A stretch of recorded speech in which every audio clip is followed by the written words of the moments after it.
नमस्कार साथियों, क्या हालचाल। बढ़िया। उम्मीद करता हूँ आप अच्छे होंगे और पढ़ाई लिखाई भी अच्छे से चल रही होगी।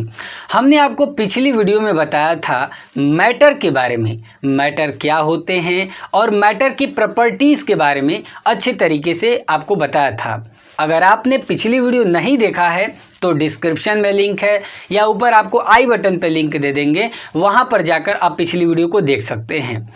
आज की इस वीडियो का टॉपिक है स्टेट्स ऑफ मैटर, यानी पदार्थ की अवस्था के बारे में समझेंगे, मैटर के स्टेट के बारे में समझेंगे।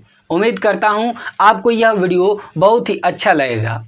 इस वीडियो में आप जानेंगे मैटर के स्टेट्स के बारे में, मैटर के स्टेट्स कितने होते हैं और उनके बारे में प्रॉपर एग्जाम्पल के साथ हम पूरा उसके प्रॉपर्टीज़ को, हर एक चीज़ को पूरे डिटेल में समझेंगे, वे भी एक अलग तरीके से। तो इस वीडियो को चलिए शुरू करते हैं। उससे पहले हम आपको बता दें कि प्रीवियस वीडियो में हमने आपको अच्छे तरीके से बताया था कि प्राचीन समय के जो फिलॉसफर थे, Indian philosopher, ancient Indian philosopher, उनका मानना था कि मैटर जो होते हैं 5 बेसिक एलिमेंट से मिलकर बनते हैं। कौन कौन, ये बातें आपको हमने बताया था। एयर, वाटर, फायर, स्काई, अर्थ। ओके, हमने आपको ये प्रीवियस वीडियो में बताया था कि एंशिएंट इंडियन फिलॉसफर जो थे, वैसे तो बहुत सारे लोगों ने अलग अलग थ्योरी दी, लेकिन ये मेन यही चीज़ें था कि प्राचीन समय के जो फिलॉसफर्स थे, जो दार्शनिक थे, उनका मानना था कि जो मैटर होते हैं वे 5 बेसिक एलिमेंट से मिलकर बनते हैं। कौन कौन? एयर, वाटर, फायर, स्काई, अर्थ। लेकिन मॉडर्न टाइम में अगर हम देखें तो साइंटिस्ट जो हैं वे मैटर को 2 भागों में बांटे हैं, मतलब 2 तरीके से बांटते हैं। एक तो मैटर के फिजिकल प्रॉपर्टीज़ के आधार पे और दूसरा मैटर के केमिकल प्रॉपर्टीज़ के आधार पे। मैटर की फिजिकल प्रॉपर्टीज़ के आधार पे जो इंडियन मतलब कि इस समय के मॉडर्न साइंटिस्ट हैं वे 3 भागों में बांटे हैं फिजिकल प्रॉपर्टीज़ के आधार पे। कौन कौन? Solids, liquids and gas.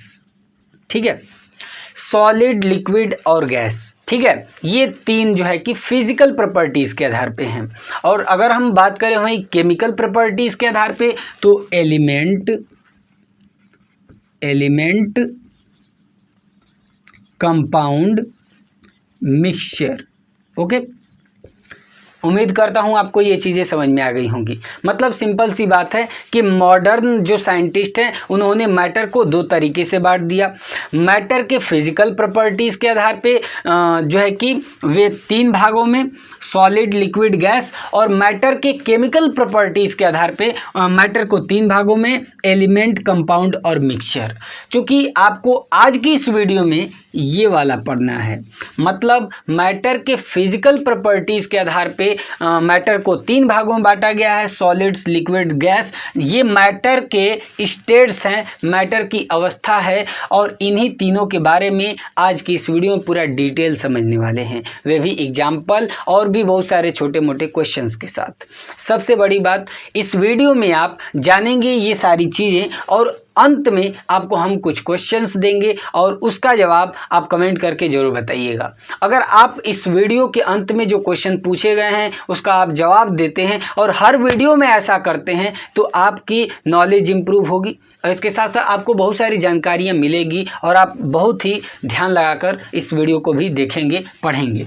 चलिए, तो ये वाले जो चीज़ें हैं इनको तो आगे आने वाले चैप्टर्स में पढ़ने हैं और आज की इस वीडियो में ये वाला पढ़ना है। ठीक है, तो हमने इतने बातें समझ लिया। ठीक है, अब बात आती है, देखिए ये तीनों तो भाई पढ़ने हमको, उससे पहले हमको एक चीज़ जानना है जो काफ़ी इम्पोर्टेंट है।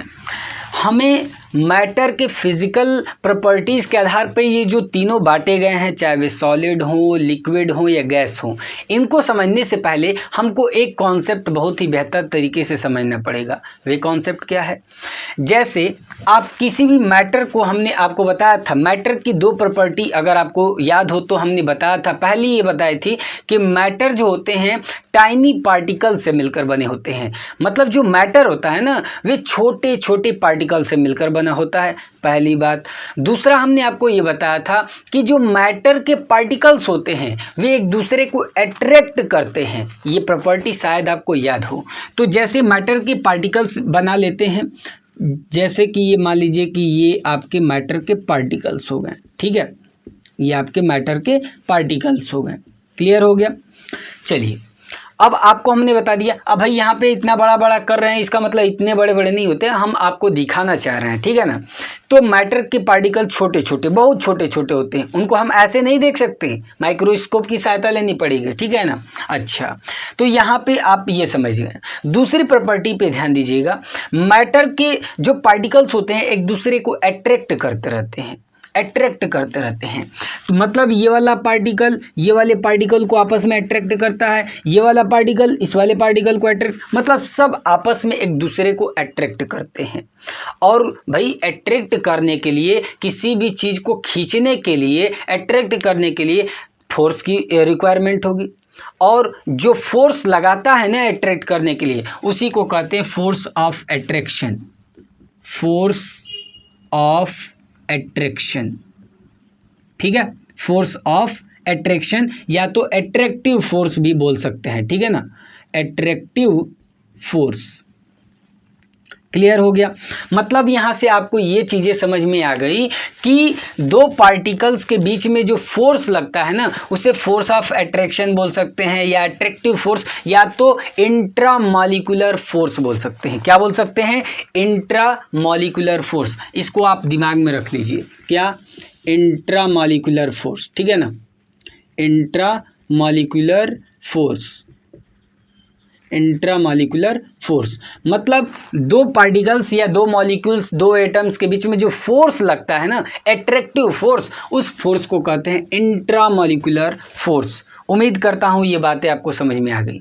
एक और बात, आप यहाँ पे देख रहे हैं कि दो पार्टिकल्स, या अब भाई पार्टिकल्स एटम भी हो सकते हैं, मॉलिक्यूल्स भी हो सकते हैं। एटम और मॉलिक्यूल्स को हम आने वाली वीडियो में समझेंगे, लेकिन हमको बस यहाँ पे ये जानना है कि दो पार्टिकल्स के बीच में जो स्पेस होता है उसे क्या कहते हैं? इंटरमॉलिक्यूलर स्पेस कहते हैं, इंटरमॉलिक्यूलर स्पेस। क्लियर हो गया?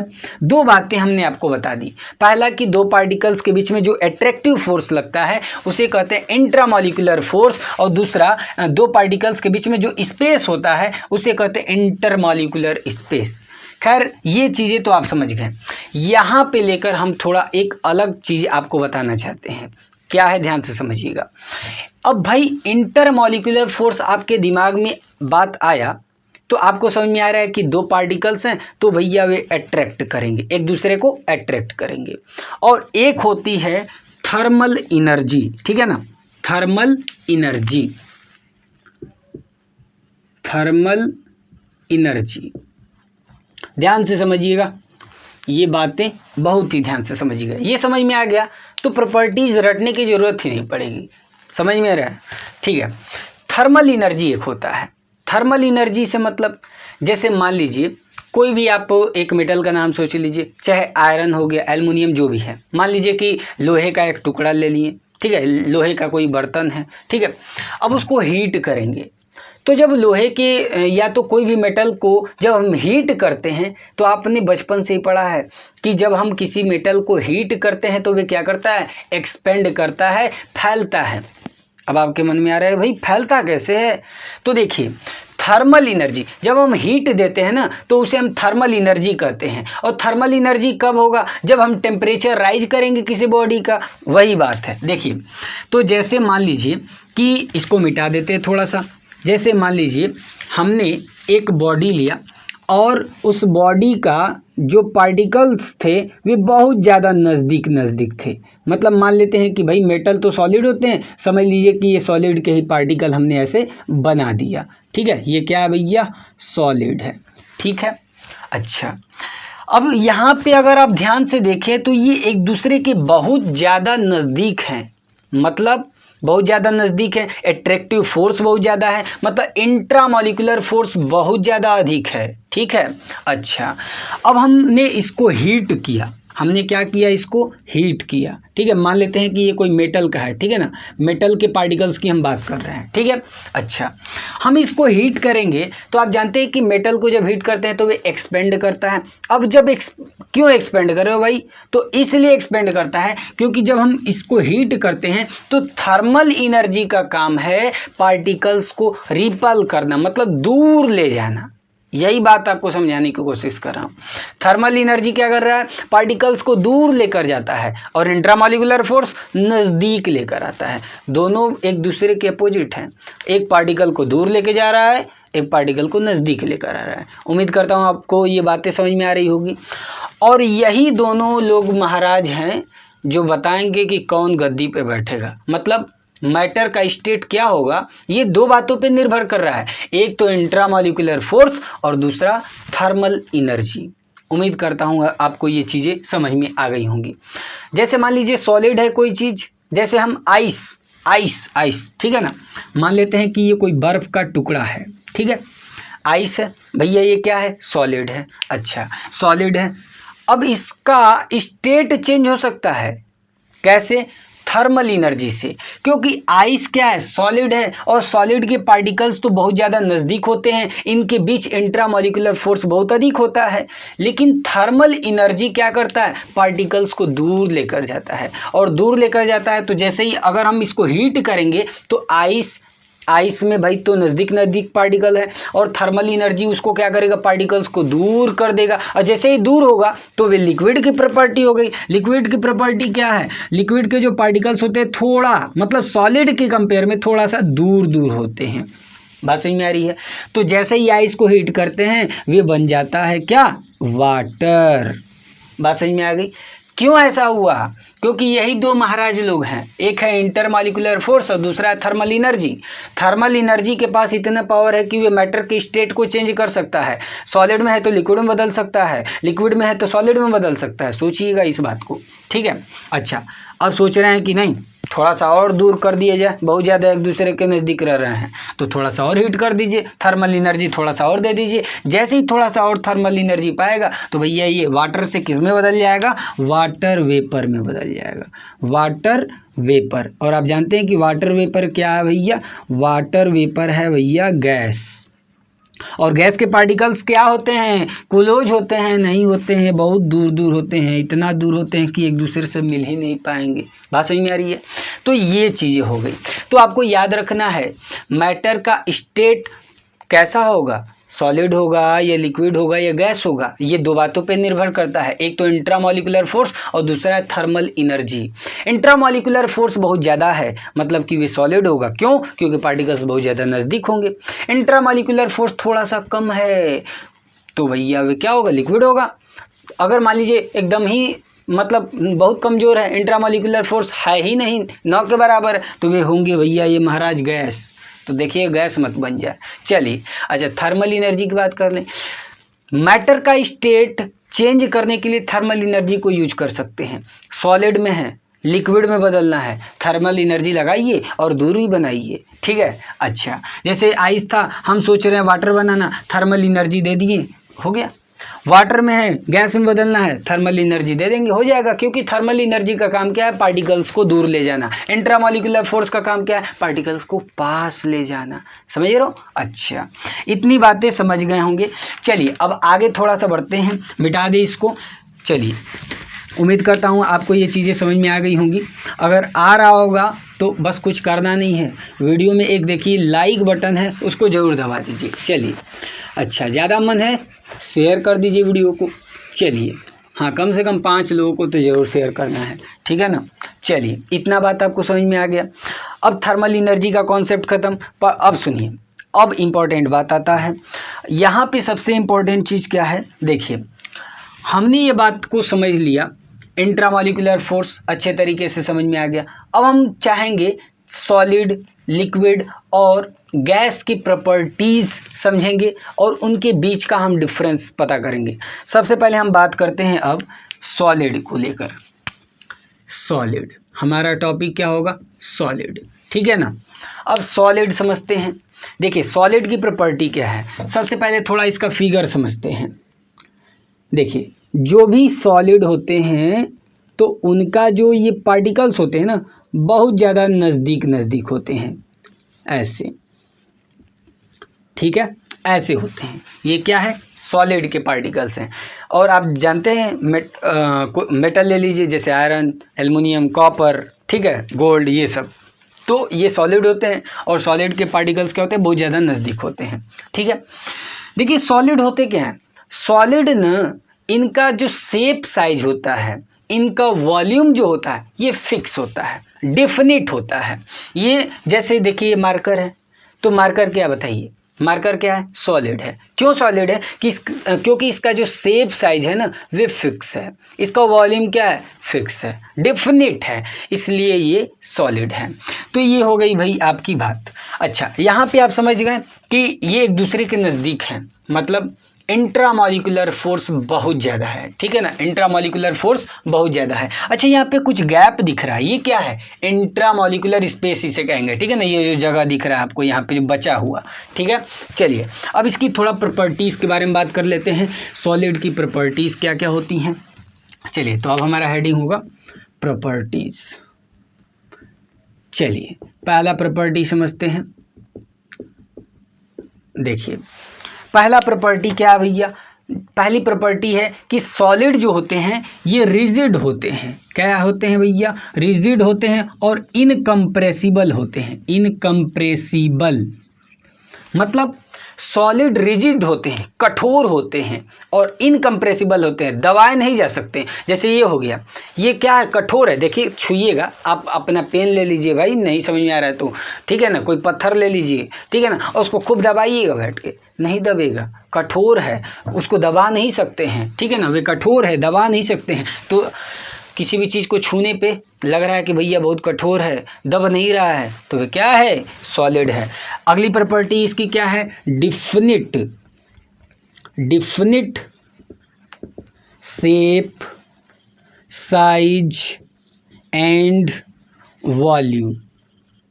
अब आपकी मर्जी, अलग अलग लिखिए या तो एक ही में लिख दीजिए, ठीक है ना। शेप, साइज, वॉल्यूम, सॉलिड का शेप, उसका आकार, साइज, ठीक है ना, शेप, साइज और वॉल्यूम फिक्स होता है। देखिए ये मार्कर है, इसका शेप भैया फिक्स है, मतलब ये इधर डंडी रहेगी, ये कैप इधर ही रहेगा। ऐसा थोड़ा नहीं कि ये बह के इधर आ गया, इधर हो गया कैप, ऐसा हो ही नहीं सकता। इसका शेप साइज फिक्स है और वॉल्यूम भी फिक्स है, ठीक है। अच्छा अगली प्रॉपर्टी क्या भाई, अगली प्रॉपर्टी है ये डिफ्यूज नहीं होते हैं, do not exhibit diffusion. Do not exhibit diffusion मतलब इनमें डिफ्यूजन नहीं होता है। एक बात नोट करके चलिएगा, डिफ्यूजन और क्या होता है, पूरा इसका एक अलग से वीडियो आएगा, तो घबराने की ज़रूरत पहले नंबर की है नहीं। दूसरी बड़ी बात, डिफ्यूजन होता क्या है तो सिंपली में समझ लीजिएगा, डिफ्यूजन में क्या होता है कि हायर कंसंट्रेशन से लोअर कंसंट्रेशन की तरफ फ्लो करना। अब चाहे वे सॉलिड फ्लो करे या लिक्विड फ्लो करे या तो गैस फ्लो करे। और सबसे तेज कौन किस में डिफ्यूजन होता है तो गैस में होता है। अगरबत्ती जलाए यहाँ पूरा कमरा भर महक गया, डिफ्यूजन हो गया, ठीक है ना। अच्छा छोड़िए ये बात, सॉलिड में डिफ्यूजन नहीं होता है। सॉलिड में अगर आप देखें तो डिफ्यूजन 9 के बराबर होता है। 9 के बराबर क्यों होता है आगे हम बताएंगे। मतलब डिफ्यूजन मान लीजिए कि होता ही नहीं है, एक तरह से बहुत कम होता है। लॉन्गर टाइम तक देखें तो समझ में आएगा कि हाँ डिफ्यूजन हो रहा है, ठीक है ना। अच्छा तो ये बात हो गई। अगली प्रॉपर्टी समझते हैं, डिस्टिंक्ट बाउंड्रीज। डिस्टिंक्ट बाउंड्रीज, ठीक है ना। इनकी बाउंड्री फिक्स होती है, इनकी बाउंड्री फिक्स होती है। मतलब देखिए ये मार्कर, ये देखिए इसका ये जो बाउंड्री है ना, ये यहाँ तक फिक्स है। जैसे कोई ईंट ले लीजिए, ब्रिक्स, ठीक है, या स्टोन ले लीजिए। तो ऐसा थोड़ी नहीं है कि आज इतना था और कल बढ़ के थोड़ा और बढ़ गया, ऐसा तो कुछ होता नहीं। उसका बाउंड्री थोड़ी नहीं बढ़ेगी, जितना बड़ा है उतना बड़ा रहेगा हमेशा। बात समझ में आई? घट सकता है, बढ़ नहीं सकता है, ठीक है ना। घटता क्यों? जैसे ईंट पहले ज़माना का देखेंगे तो गल गल के ख़त्म हो गया लेकिन कहने का मतलब क्या, डिफ्यूजन नहीं होता है, ठीक है ना। और इनकी बाउंड्री क्या होती है, फिक्स होती है, ठीक है, बाउंड्री फिक्स होती है। अगला एक important, high density. High densities मतलब इनकी डेंसिटी बहुत हाई होती है। अभी हमने आपको जो फिगर बना के दिखाया था उसमें देख रहे हैं कि जो पार्टिकल्स होते हैं बहुत ज़्यादा नज़दीक होते हैं। जब बहुत ज़्यादा नज़दीक है भैया, इंटरमॉलिक्यूलर स्पेस बहुत कम है, तो क्या होगा, जब बहुत कम है तो हाई डेंसिटी है, मतलब थोड़े ही जगह में बहुत ज़्यादा पार्टिकल्स आ गए तो डेंसिटी क्या होती है, हाई होती है। और कुछ भाई और देखिए, एक और बात, इंट्रामॉलिक्यूलर फोर्स। इंट्रामॉलिक्यूलर फोर्स वैसे लिखने को बहुत सारे लिख सकते हैं, ठीक है ना। इज स्ट्रांगर, आप स्पेस के रूप में भी लिख सकते हैं कि इसमें इंट्रामॉलिक्यूलर स्पेस बहुत कम होता है, तो ये सब आपकी लिखने की मर्जी है। अगर मान लीजिए कि आ गया कि सॉलिड लिक्विड गैस में की प्रॉपर्टी लिखिए तो खूब बैठ के लिखिएगा, इतना बता दिए, इसमें से जो मन लिखिए, ठीक है। तो इंट्रामॉलिक्यूलर फोर्स बहुत ज़्यादा स्ट्रांग होता है, क्यों? क्योंकि पार्टिकल्स बहुत ज़्यादा नज़दीक होते हैं। तो ये कुछ रहा सॉलिड की प्रॉपर्टी। उम्मीद करता हूँ आपको ये चीज़ें समझ में आ गई होंगी। तो 1-2 मिनट के लिए फटाक से वीडियो को पॉज करके नोट कर सकते हैं, अगर आपको नोट्स बनाना है तो, ठीक है, तो नोट कर लीजिए, ठीक है। चलिए मिटा दें। हाँ, कुछ एग्जाम्पल के तौर पे एग्जाम्पल ले लिए जाए, ठीक है ना। जैसे एग्जाम्पल में स्टोन हो गया, पत्थर हो गया, ठीक है ना। जैसे बुक हो गया आपका, क्या बुक आज ऐसा है और बढ़ के थोड़ी नहीं, उसकी बाउंड्री बढ़ जाती है, कल अगर ऐसा होता तब तो बड़ी दिक्कत हो जाती है हम लोगों को, ठीक है ना। जैसे वुडन ब्लॉक है, लकड़ी का टुकड़ा है, तो लकड़ी का टुकड़ा है भैया, लकड़ी का टुकड़ा है तो उसका तो भाई डिफिनेट शेप साइज है, वॉल्यूम से जो है कि फिक्स है, तो मतलब कि वह क्या है, सॉलिड है। अब एक बात और चलिए मिटा दे इसको, नहीं मिटाएं, ध्यान दीजिए। एक बात नोट करके चलिएगा, रबर बैंड। जैसे रबड़ होता है ना, रबड़, हाँ, रबड़ क्या होता है, आप सोचिए थोड़ा, सॉलिड होता है, लिक्विड होता है या गैस होता है? अच्छा, गैस तो होगा नहीं सर, सॉलिड लिक्विड में डिफरेंस है, होगा क्या, सोचिए। तो रबर बैंड होते हैं सॉलिड। अब कैसे होते हैं ये समझिए, क्योंकि जब रबर को आपने सॉलिड की प्रॉपर्टी तो इतना सारा पढ़ लिया कि अगर रिजिड है, इनकम्प्रेसिबल है, तो वे क्या है, सॉलिड है। लेकिन रबर तो कठोर नहीं होता है, बड़ा नरम होता है। इनकम्प्रेसिबल, उसको तो हम दबा भी सकते हैं, मतलब हाँ फॉलो तो नहीं कर रहा, लग रहा है कि लिक्विड होगा, नहीं। रबर बैंड होते हैं लिक्विड। क्यों? क्योंकि उनका जो शेप साइज होता है ना, वे फिक्स होता है। कैसे? वही तो बात है, कैसे। रबर को हम घिसते हैं तो आपको लग रहा है कि शेप साइज भैया, हाँ शेप साइज तो बदल गया, लग रहा है कि लिक्विड होगा, नहीं।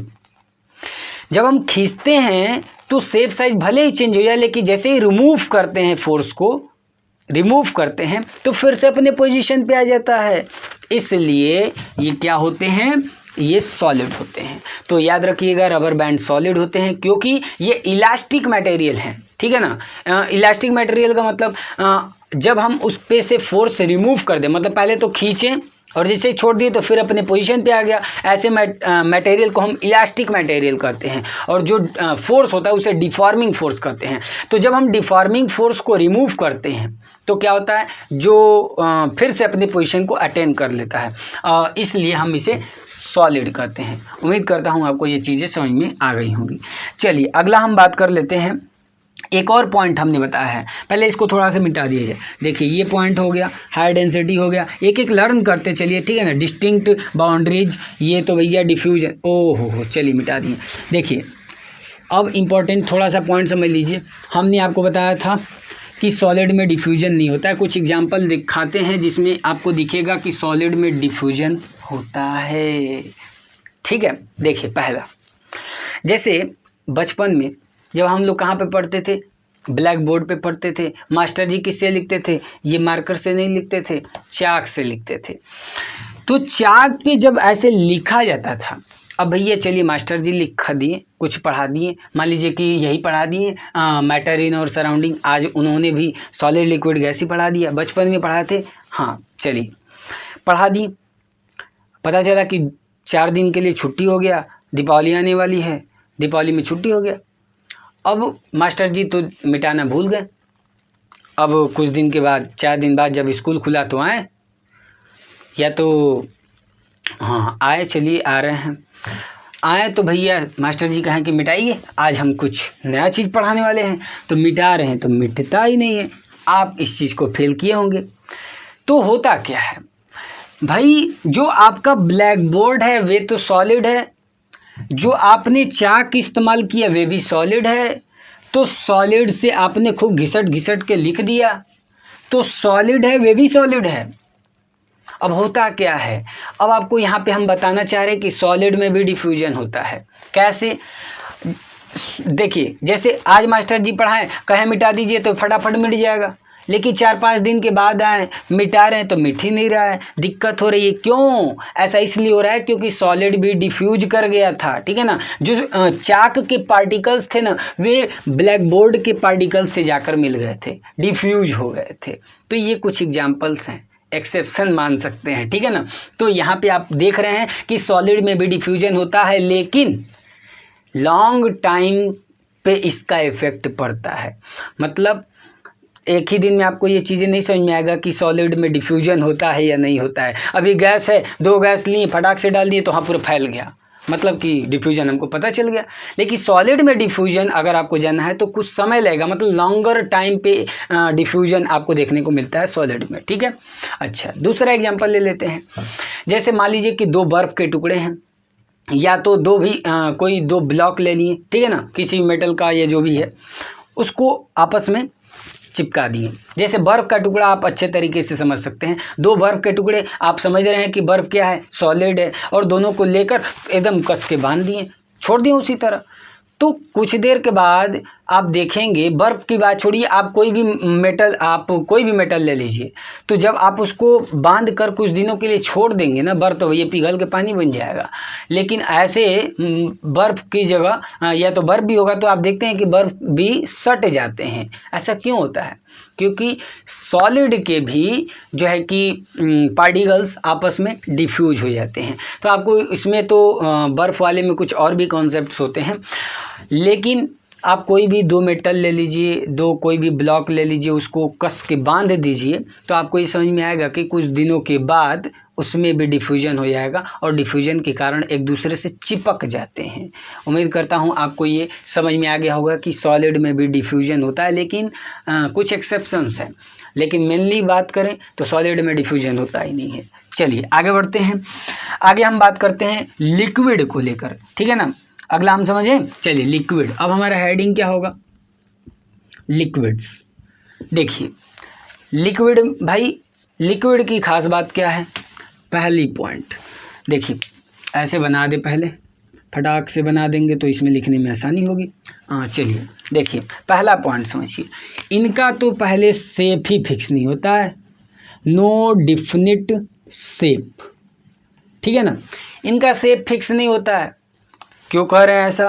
क्योंकि अगर मान लीजिए कोई जग में आपने पानी रखा हुआ है, और आपने जग में है तो जग का शेप ले लेगा, गिलास में उसको डाल दिए तो गिलास का शेप ले लिया, और ऐसे गिरा दिए तो वो तो पता नहीं कौन सा शेप ले लेता है, कभी मगरमच्छ बन जाएगा तो कभी पता नहीं क्या क्या बन जाता है। तो लिक्विड का शेप फिक्स नहीं होता है।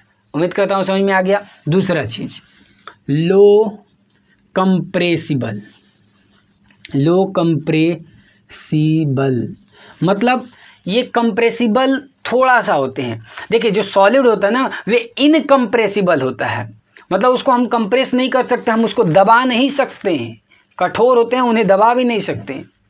लेकिन जो लिक्विड होते हैं वे लो कंप्रेसिबल, मतलब थोड़ा सा दबा सकते हैं, मतलब उतना भी नहीं कि रबड़ जैसा दबा दें, लेकिन दबा सकते हैं, लो कंप्रेसिबल होते हैं, ठीक है। अगला फ्लूइडिटी।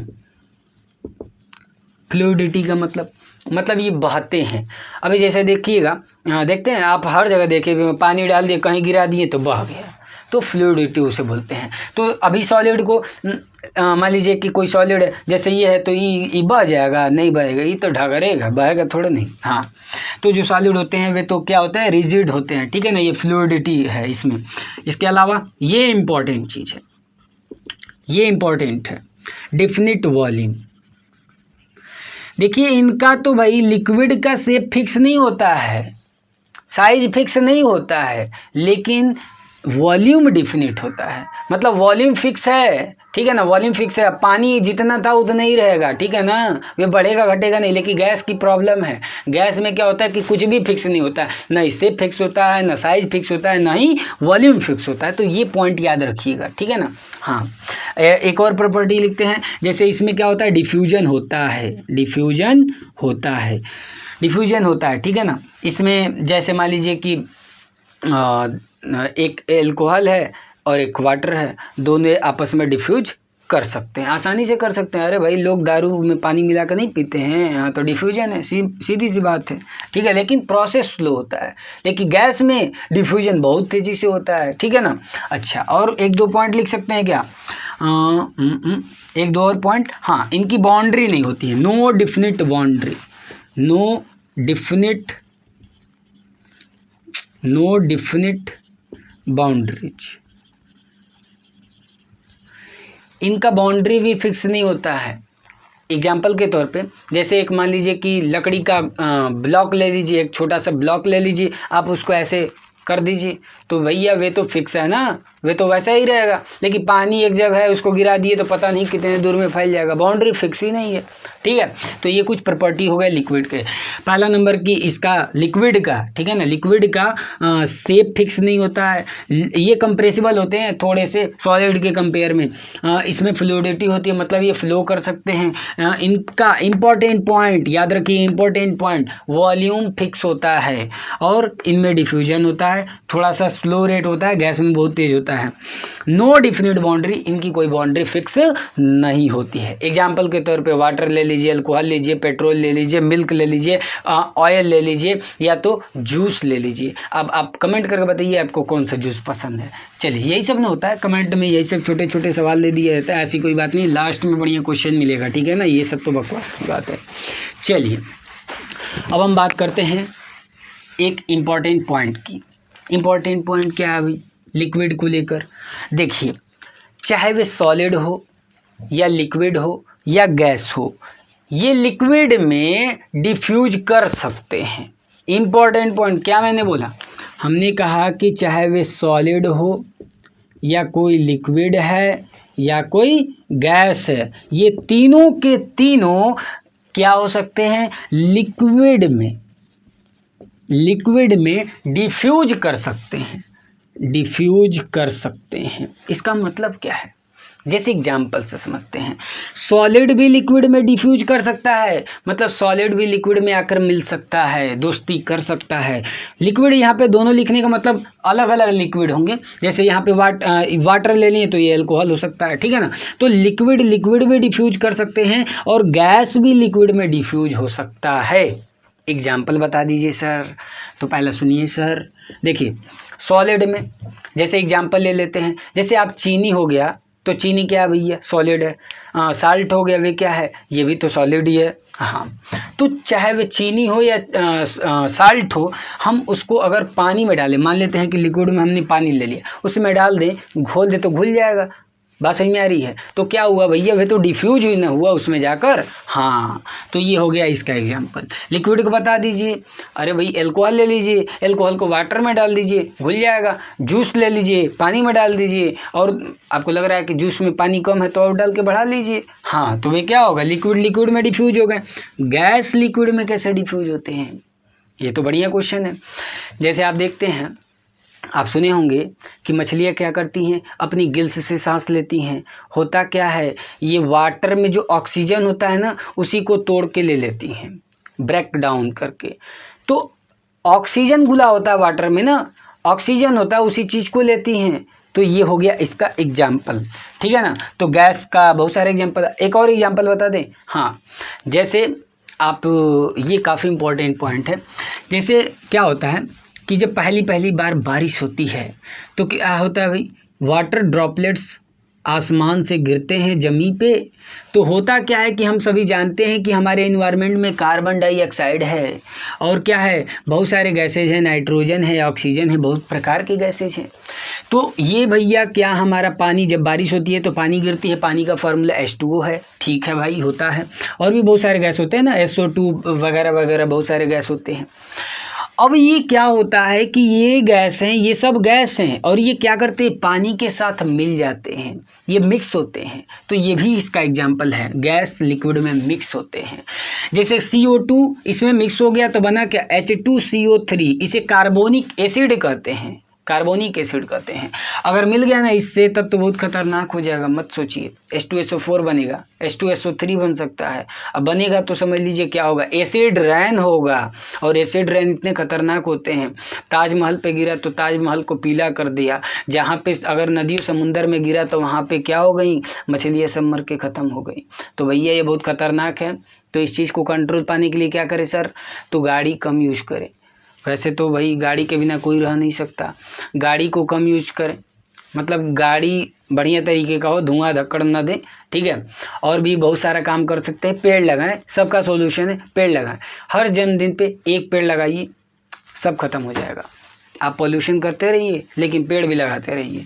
पॉल्यूशन तो कंट्रोल नहीं हो सकता है, कुछ प्रोसेस हैं, मिनिमाइज कर सकते हैं, ख़त्म नहीं कर सकते, लेकिन उस चीज़ को एक बेहतर कंट्रोल में पाने के लिए एक ही तरीका है, चाहे दुनिया भर की कितनी भी कोशिश कर ले, पेड़ लगा देंगे तो हर एक चीज़ का समाधान हो सकता है आने वाले समय में। तो प्रयास यही कीजिएगा, हर जन्मदिन पे एक पेड़ लगाएंगे और दोस्तों को एक एक चॉकलेट खिलाएंगे। चलिए आगे बढ़ते हैं, अगला हम बात करते हैं गैस की। गैस की प्रॉपर्टी समझते हैं। देखिए बहुत इम्पोर्टेंट, ये तीनों प्रॉपर्टी समझ लीजिए तो काम खत्म, 3 नंबर का तो काम खत्म हो जाएगा, ठीक है ना। चलिए गैस की प्रॉपर्टी समझ लेते हैं फटाफट। देखिए पहला क्या भैया, नो डिफिनिट शेप, इनका भी वही हाल है, नो डिफिनिट शेप, ठीक है ना। मतलब गैस का कोई शेप फिक्स नहीं होता है। और important point, no definite volume, no definite volume, मतलब इनका वॉल्यूम भी फिक्स नहीं होता है। सॉलिड का वॉल्यूम फिक्स होता है, लिक्विड का भी वॉल्यूम फिक्स होता है, लेकिन गैस का वॉल्यूम फिक्स नहीं होता है। इम्पॉर्टेंट पॉइंट है, इसको नोट कर लीजिए। हाईली कंप्रेसिबल, हाईली कंप्रेसिबल, ठीक है ना। ये बहुत ज़्यादा कंप्रेस किया जा सकता है। आप देखते हैं कि जो हम लोग के घर में जो LPG यूज होता है सिलेंडर, तो वे गैस ही होता है, लेकिन उसको इतना ज़्यादा कंप्रेस कर देते हैं कि भीतर लिक्विड होता है। गैस को लिक्विड में बदला जा सकता है, लिक्विड को सॉलिड में बदला जा सकता है अप्लाई करके, क्या, प्रेशर। तो ये सारी चीज़ें हम आने वाली वीडियोज़ में समझेंगे कि कैसे हम मैटर के जो स्टेट्स हैं, सॉलिड, लिक्विड, गैस, तो कैसे हम सॉलिड से लिक्विड में बदल सकते हैं, लिक्विड से गैस में बदल सकते हैं, गैस से लिक्विड में बदल सकते हैं, लिक्विड से सॉलिड में। ये सारी चीज़ें समझेंगे, किन किन फैक्टरों पे डिपेंड करता है, बहुत इंपॉर्टेंट है, ये जान लीजिए। एग्जाम में यहीं से क्वेश्चन आते हैं और इसे भी आता है, इससे तो सिंपल यही क्वेश्चन आते हैं भैया। 1 नंबर में पूछ दिया तो भैया यहाँ पे वॉल्यूम से क्वेश्चन पूछ सकता है, और 3 नंबर का पूछेगा तो आपको तीनों का डिफरेंस दे देगा। अधिकतर एग्जाम में यही होता है भैया, क्लास 9 में पढ़ रहे हैं तो यही देगा। एग्जाम कंपटीशन के लिए तो भैया ये चीज़ बोले तो नहीं है, लेकिन पढ़ना तो है ही, ठीक है। अच्छा एक और बात, फ्लूइडिटी होती है, ये बहता है और हमको लग रहा है कि बहुत तेज़ी से बहता है, क्योंकि आप सभी जानते ही हैं बहुत तेज़ी से बहते हैं भाई लोग, ठीक है। और एक last point, no definite boundary, इनका भी बाउंड्री फिक्स नहीं होता है, ठीक है ना। नो डिफिनिट बाउंड्रीज, ठीक है ना। तो ये हो गया कुछ सॉलिड, लिक्विड और गैस के बीच में डिफरेंस। अब हम एक चार्ट बनाते हैं और उस चार्ट के माध्यम से, अभी तक आपको जो भी समझ में आया चलिए ठीक है, नहीं आया तभी भी ठीक है, लेकिन इस चार्ट को ज़रूर ध्यान से देखिएगा। ये चार्ट अगर देख लिए तो आपको एक एक चीज़, आपको उम्मीद करता हूँ, और इससे ज़्यादा पॉइंट्स होंगे, ठीक है ना, और वे भी लेवल का पॉइंट्स होगा, ठीक है। तो इस चीज़ को ज़रूर देखिए। तो मिटा दें इसको, इतना तो आप चीज़ें नोट कर चुके होंगे। चलिए मिटा देते हैं फटाफट और बनाते हैं चार्ट। चलिए, तो आप देख सकते हैं इस चार्ट को, बहुत ध्यान से देखिएगा, एक एक पॉइंट इसमें आपको हर एक चीज़ अच्छे तरीके से समझ में आएगा।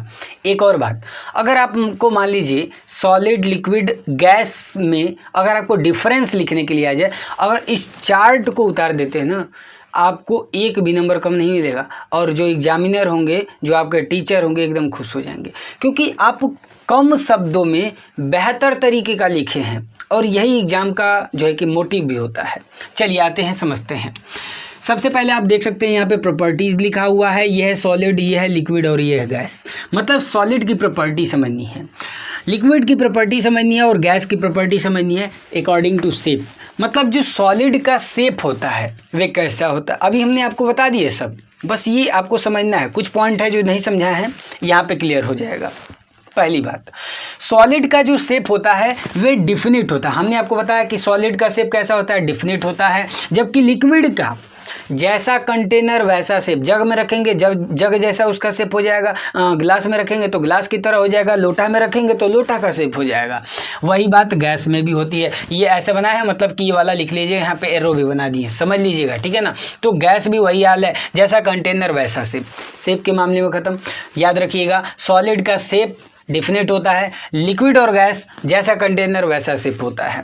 अच्छा, वॉल्यूम के टर्म में बात कर लें। देखिए, सॉलिड का जो वॉल्यूम होता है वह डिफिनिट होता है, लिक्विड का भी डिफिनिट होता है, बताया आपको अभी, लेकिन गैस का इनडिफिनिट होता है। मतलब सॉलिड लिक्विड का वॉल्यूम क्या हुआ, डिफिनिट, लेकिन गैस का इनडिफिनिट। क्लियर हो गया। अच्छा, सॉलिड की कंप्रेसिबिलिटी की बात करते हैं। कंप्रेसिबिलिटी का मतलब उसको कितना दबा सकते हैं, तो सॉलिड इनकम्प्रेसिबल होते हैं, उसे दबा ही नहीं सकते। लिक्विड को थोड़ा सा दबा सकते हैं, मतलब इतना नेग्लेजिबल, इसीलिए एक तरह से बोल सकते हैं कि नॉन कंप्रेसिबल होते हैं। जबकि अगर हम गैस की बात करें तो हाईली कंप्रेसिबल होते हैं, मतलब बहुत ज़्यादा उसको हम क्या कर सकते हैं, कंप्रेस कर सकते हैं, जैसे कि आप LPG में देखते हैं, CNG में देखते हैं, ठीक है।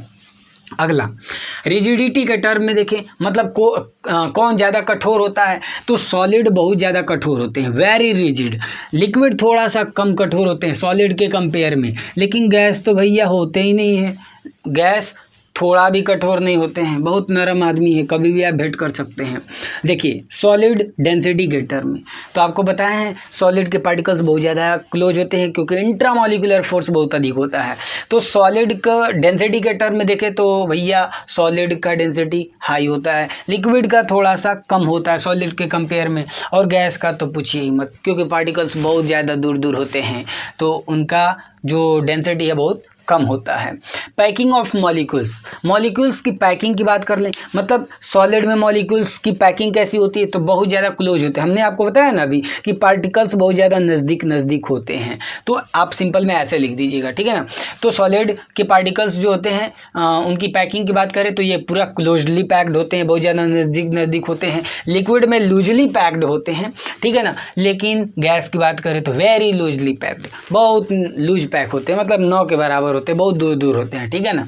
अच्छा, सॉलिड की अगर हम इंट्रामॉलिक्यूलर फोर्स की बात करें तो भैया पार्टिकल्स, देखिए जब ये बहुत ज़्यादा नज़दीक है, क्लोजली पैक्ड है, तो ये स्ट्रांग होगा, हमने आपको बता दिया है, ठीक है ना। तो सॉलिड में इंट्रामॉलिक्यूलर फोर्स बहुत ज़्यादा स्ट्रांग होता है, लिक्विड में बात करें तो थोड़ा सा कम होता है, और गैस में तो नेग्लेजिबल 9 के बराबर इंट्रामॉलिक्यूलर फोर्स होता है, क्योंकि जो पार्टिकल्स होते हैं बहुत दूर दूर होते हैं।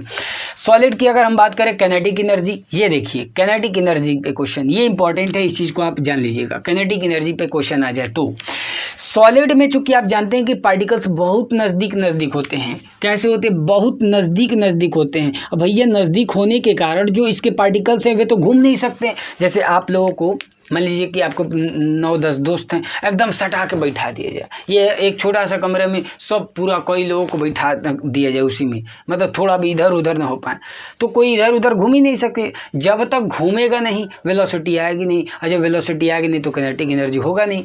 तो सॉलिड में जो कैनेटिक एनर्जी होता है बहुत ही कम होता है, क्योंकि जो पार्टिकल्स होते हैं फ्री नहीं होते हैं, उनके बीच में स्पेस ही नहीं होता है कि वे घूम पाएँ, और जब घूमेंगे ही नहीं तो वेलोसिटी नहीं तो भैया काइनेटिक एनर्जी नहीं।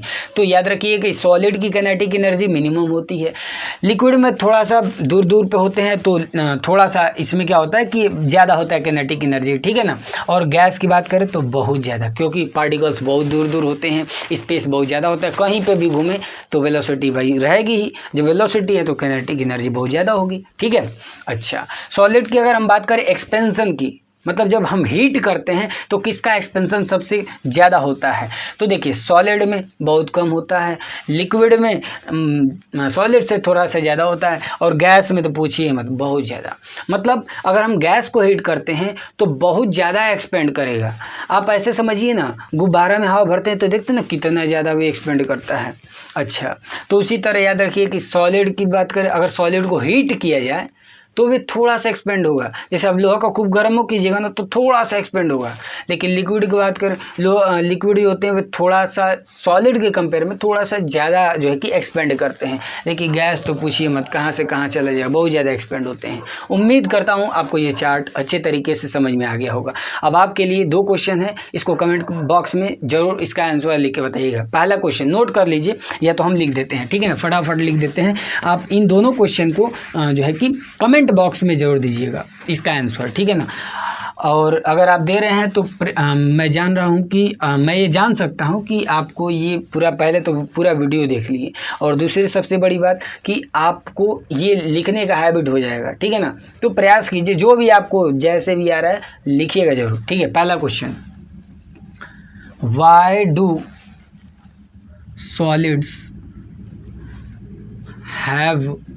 सॉलिड्स हैव डिफिनिट शेप, ठीक है ना, डिफिनिट शेप, ठीक है। पहला क्वेश्चन हो गया। दूसरा क्वेश्चन क्या है भैया, नेम अ सबस्टेंस